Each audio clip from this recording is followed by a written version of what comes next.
Hello दोस्तों, नमस्ते, प्रणाम। स्वागत है हमारे चैनल पे आप सभी का। तो दोस्तों, आप लोगों के बीच में एक प्यारा सा गीत लेकर आए हैं हम दोनों लोग। तो आप लोगों को जैसा भी लगा कमेंट द्वारा जरूर बताइएगा। शुरू से लास्ट तक सुनिएगा तभी गीत का आनंद आएगा दोस्तों। और फुल आवाज करके सुनिए। आप लोग ढेर सारा भर भर के प्यार दुलार दीजिए। तो चलिए हम लोग सुनाते हैं गीत के माध्यम से आप लोग। देवर भाभी का नोक झोंक का गीत है दोस्तों, होली का गीत है। तो आप लोग सुनिए और भर भर के प्यार दुलार दीजिए।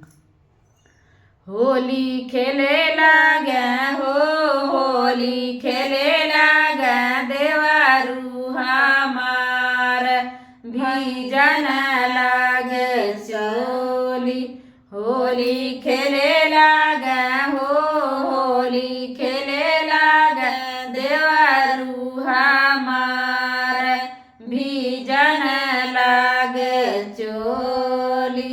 हाथा में लिहले देवरू भरल पीच करिया हो, हाथवा में लिहले देवरू भरल पीचू करिया। भाला मुहाने हो, भाला मुहान लगावे आबीर, भीजन लागे चोली। भाला मुहावन हो, भाला मुहावा लगावे आबीर, भीजन लागे चोली। होली खेले लागे हो, होली खेले लागे देवरू हमार, भीजन लागे चोली।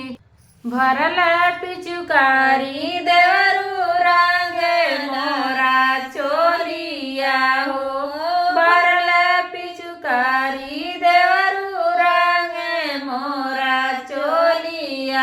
भाला मुखावन हो, भाला मुखावन लगावे आबीर, भीजला मेरे चोली।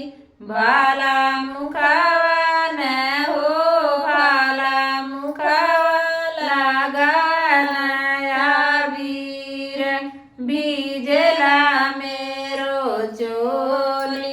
दोस्तों, आप लोग सपोर्ट कीजिए प्लीज।